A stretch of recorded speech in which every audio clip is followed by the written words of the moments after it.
Pigs Radio Company presents another one of our wonderful premier programs to help people. Welcome to the Transplant Zone podcast.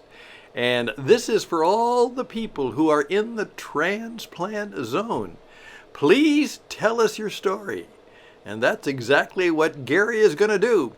How did this all begin? Hi, I'm Gary and I'm back. I expect to be here for a long time because now I have to have the transplant, but I would plan on showing you what it's like to go through it.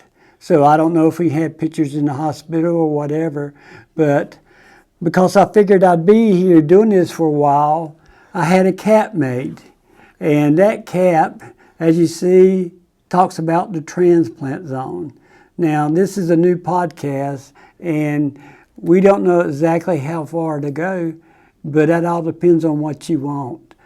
My plan is to interview people that have had transplants and are going to, so that they can tell and give you the story of what it's like.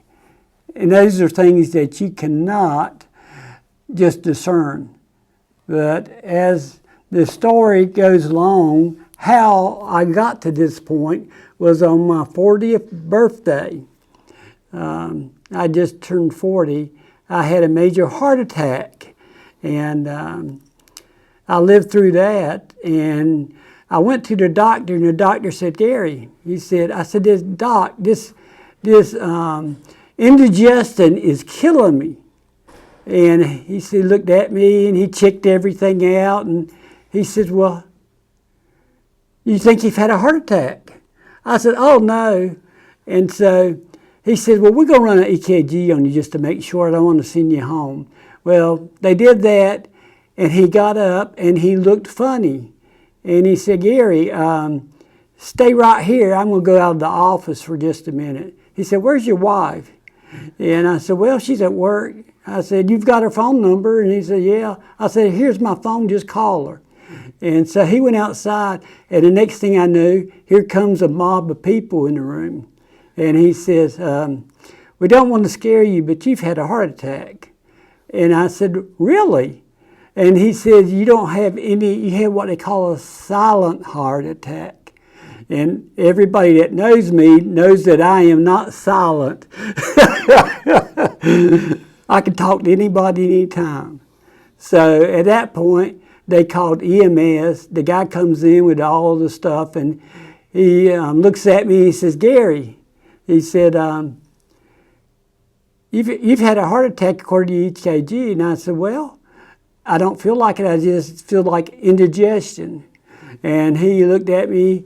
He did an EKG. He said, don't move, don't speak, which was very hard, and don't get up. And he says, you're going to the hospital. I said, do I drive myself? He said, oh no, we got the medical heart attack ambulance outside. We got all the stuff on it. So they took me and put me on a gurney, and they wouldn't even let me stand up by myself. They had to assist me to get on the gurney. And I'm going, this is a bunch of, well, crap. I'm able to get up there myself. And so they rolled me out. And by then they had talked to my wife, and she goes, I'll just meet y'all at the hospital. And I said, okay. And so I didn't think any more of it until I got to the hospital. And then later they told me at the hospital how bad the heart attack was. And they said, you may not ever see your son graduate high school. And I go, what? It's pretty bad. So they got me stable, and then they did what they call bypass surgery.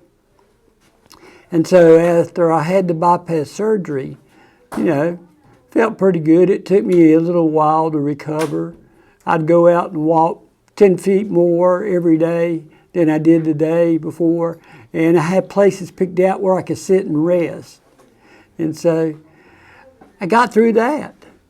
And then we had some other stuff happen, like when the tornado hit our house, and when it hit, we had to move out, of course, and they had to do the work.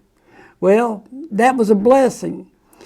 And it's really amazing that it was a blessing, because I was allergic to the sheetrock dust. When we moved back in, I had to go to the hospital again.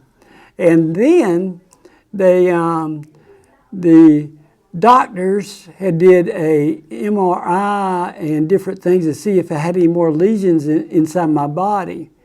And guess what they discovered? I had an aortic aneurysm, and it was dissecting. So I go to the hospital, get that done, and when I'm getting ready to leave the hospital, an interesting thing happened. They were getting me up, to make sure I could walk. And one of the nurses let go of me, and I fell back into the chair. So I dislodged a blood clot and had a stroke. So I was in there a few more days, but that didn't stop me. And so what I've learned in all these troubles, you never give up no matter what. So, and if you think you can't do it, call me and I'll come and talk to you. But after that, more things happened. We got our house. We kind of lost our house. We only got like $20,000 out of equity for the house, but that we didn't think we would ever own a home anymore. So my wife, with all this stuff going on, she had a stroke.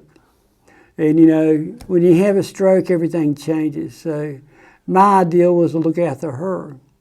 Well, one of our friends came and said, I'm looking at buying a house. We were actually living with one of Tanya's best friends in her condo upstairs, because we couldn't go back into the house and all that. And she said, I want you to come and look at this house with me and see what you think. And she said, it needs a lot of work. And there was only one commode that worked. One sink in the bathroom sink was messed up. And she had bought it on a foreclosure or whatever. And so when we were walking around looking, I said, well, this is a good house. It's an old house. I said, it's in a perfect location. And I said, you'll do well with that. And then she turned around and looked at me. She said, well, do you want hardwood or do you want carpet in it? And I said, wait a minute. What are you saying?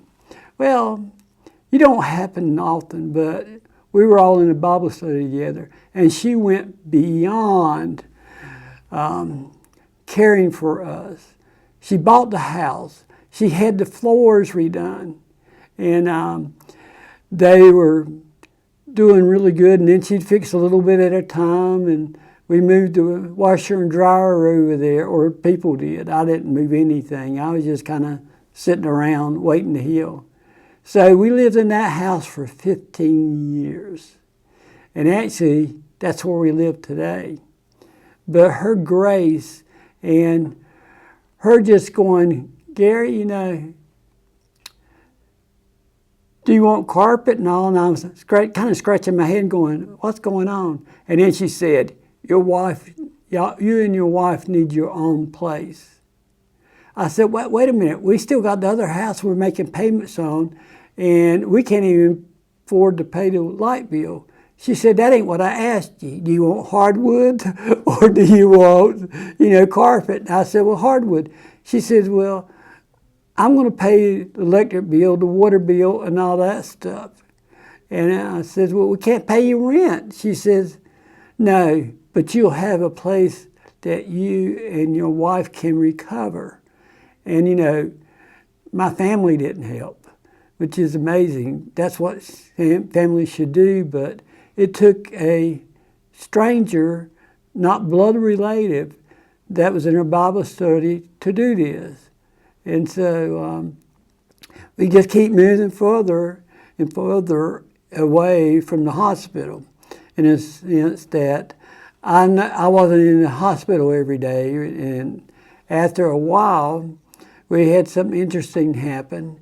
One of the doctors, the heart, he said, Gary, he said, you've got AFib. I said, well, what's AFib? He said, well, your heart's racing and beating out and all that. I said, oh, that's what I felt. And he goes, oh, yeah. He said, we're going to shop your heart, and you're going to be technically dead again. And he said, then we're going to reboot you. And that works sometimes, and sometimes it doesn't. So they did that, and, at least I was asleep during that. And they said when I woke up, I was talking already. And asked the doctor how it went. And then it lasted for a little while, and then they said I needed to have ablation. And I go, what in the world is that?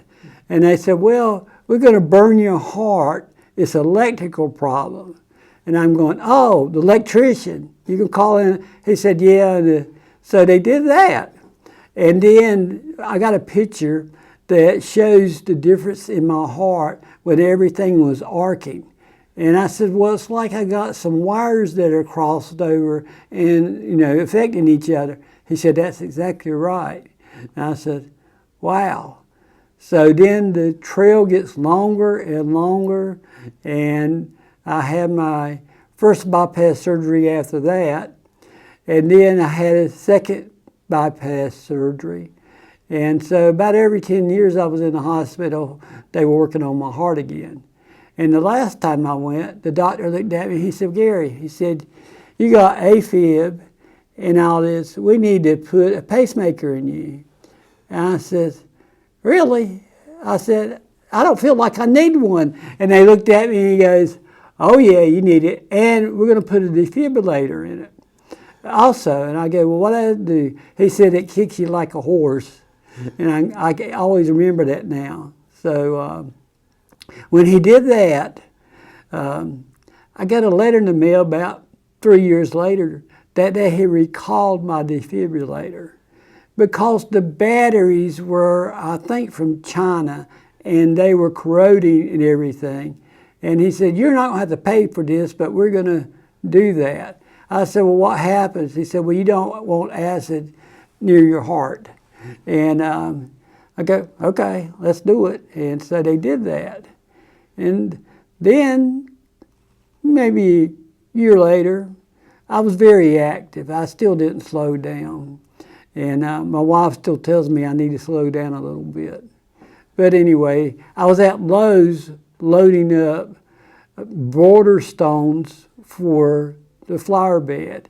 It was our anniversary, and we usually work out in the yard. Well, as I was picking up the bricks or the borders, whatever you want to call them, I felt a little busy, so I sat back in my car.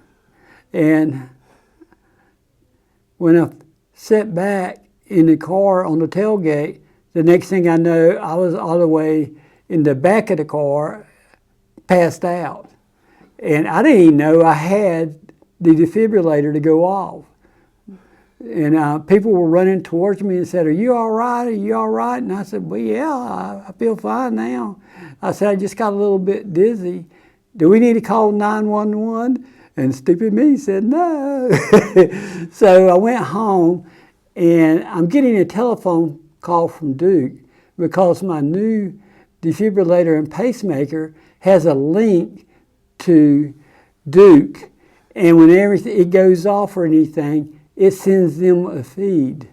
And they can look at it and they go, Gary, what did you do today? I said, well, were you dizzy? Did you pass out or anything? I said, well, it's kind of fuzzy, but I was in Lowe's loading bricks. And he goes, tell me you won't doing that. I said, yeah. I said, one at a time. And, when I started getting a little fuzzy feeling, I would stop and sit there for 5 minutes, and then I'd pick up 2 more. And I could see him in my mind's eye shaking his head and going, what am I going to do with this stubborn guy? And I said, well, he said, pack a bag. You need to come in here. I said, what's going on? He said, well, your defibrillator went off and you were in tachycardia, I think it is. He said, it saved your life. And you were such a hard person to get the defibrillator and agreed to it. he said, but it was the right decision. So I don't know how much time we give, and I need to wrap it up or not and start another session later. But I'm going to go ahead and go until they give me the signal to stop. We are a low budget. Actually, we have no budget. But this stuff is too important for you not to know it or to be blessed by it. So if you're having any heart problems or you think you are, you call me. My phone number, and I'm just going to give it to you, is 919-244-6043. And I will pick up. If I don't, leave me a message. If your wife needs to call me. So I did all that, and then actually I died again.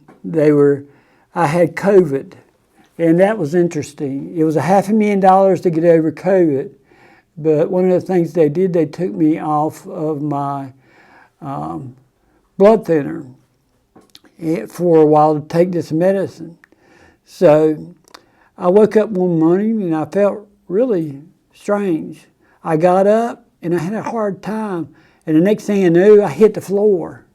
I had had a stroke from the COVID. And I go, wow. And so my wife called my son over and said, your dad won't go to the hospital. And he is an occupational therapist. And it only happened about 5 days. So he jumped in his car and came on over. He lives about 3 miles away with the grandkids. And he said, Mom? I was laying there on the floor. He said, I'm not going to even get him off the floor because Dad's had a stroke, and you need to call 911 and tell him he's had a stroke. And he's also had COVID.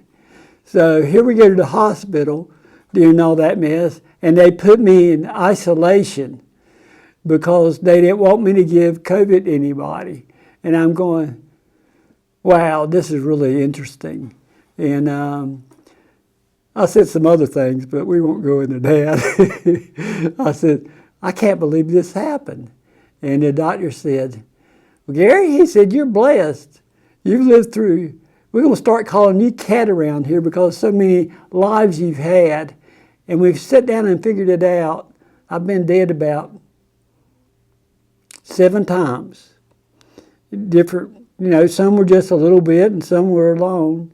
Well, then I was going through my dad's stuff, and my brother and all them were doing all kinds of crazy stuff. We won't go into that, but I had heart failure and my feet started swelling. So I called the doctor up and said, hey, heart doctor, I probably need to come in. And he said, what's going on? And I said, well, I just don't feel the best and my feet are swelling and I'm retaining fluid.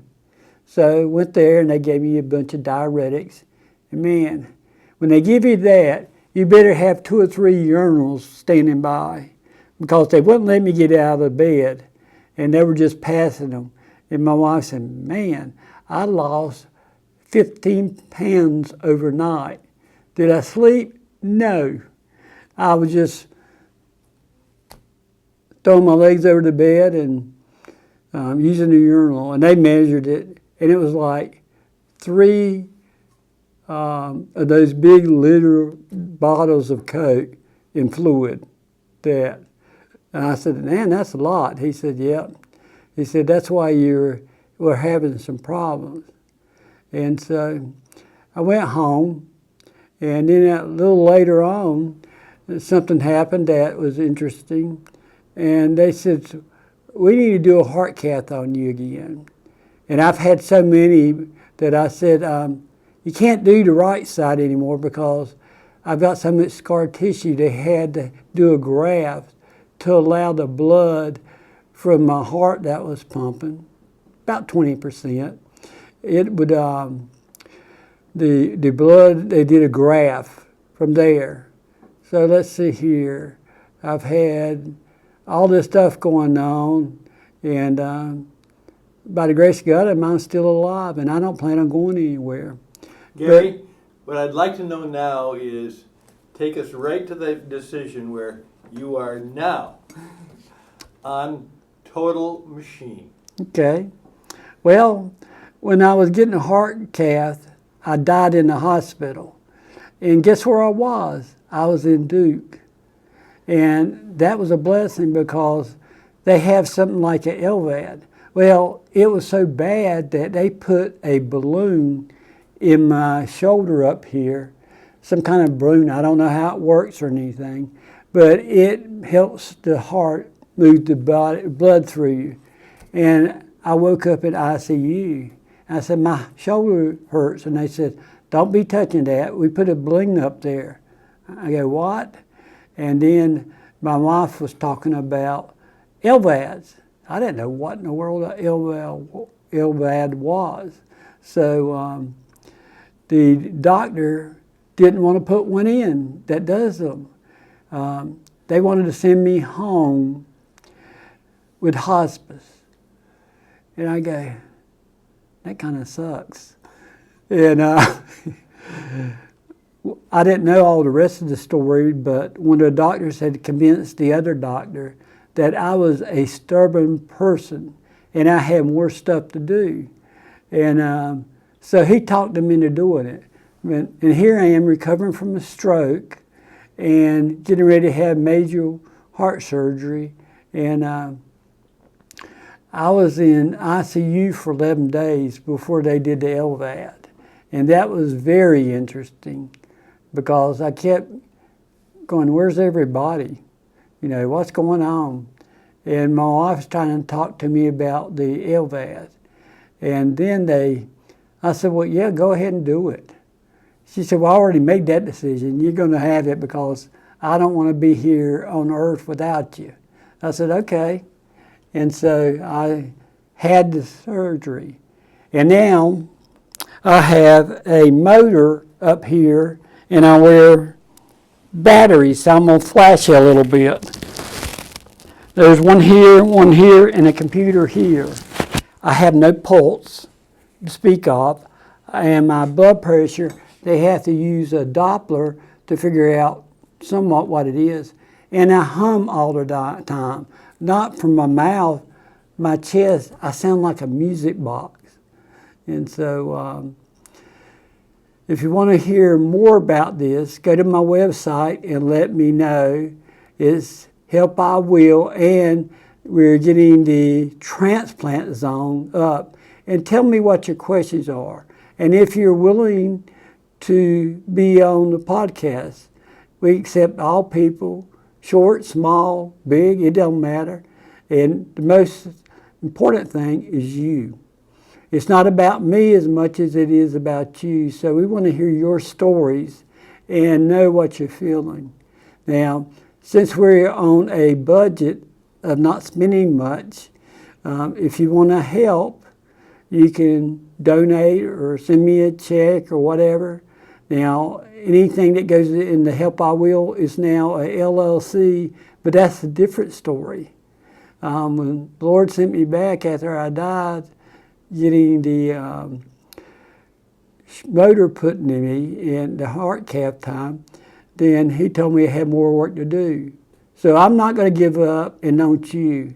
And there's all kinds of new technology and stuff. So I'll just say goodbye, and I'll be listening to hear from you. You have my phone number, and you can call me anytime, day or night, it doesn't matter. I may not hear it at night because I don't sleep with my hearing aids in.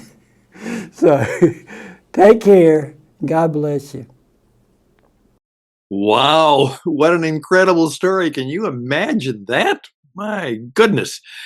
Hey, yes, living in the transplant zone is life-changing, life-altering, and of course, life-threatening. And oh, to you brave souls who are going through that process, who are right in the middle of perhaps the transplant action itself, and those of you who are always, rest of your life in the transplant zone, we are here to try and bring not only a word of encouragement and courage, but from time to time, as best we can, help us come together, live better together, and of course, share our stories and experiences and our wisdom with one another. As Gary will point out, in some respects, it has given him new meaning and purpose in life that he never had before. And he's determined to be the best he can in the life that he has, and to actually be blessings to others, as well as the fact that he has been blessed. Yes, my name is Stan. I'm the radio man. I'm the leader of the what we call What It Takes Radio Network. We are a podcasting and publishing service. And if you would like to do something like Gary is doing, I can help you. Just reach out to me at stan@witradio.net. Stan@witradio.net. My purpose is to tell the big people who have the big stations that it's time to give airtime, radio and video time, to the people who are really living life and making a difference, just like Gary and just like you. So reach out to me. As I said, it's stan@witradio.net, stan@witradio.net.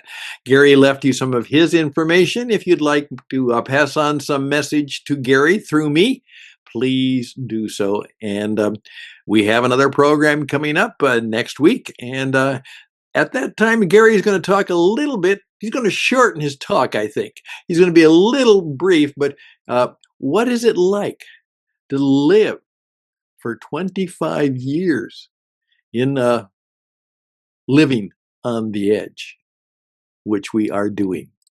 All the best and blessings to you. May it go well for you. Follow your doctor's orders. May you be blessed as you live and share your story in the transplant zone.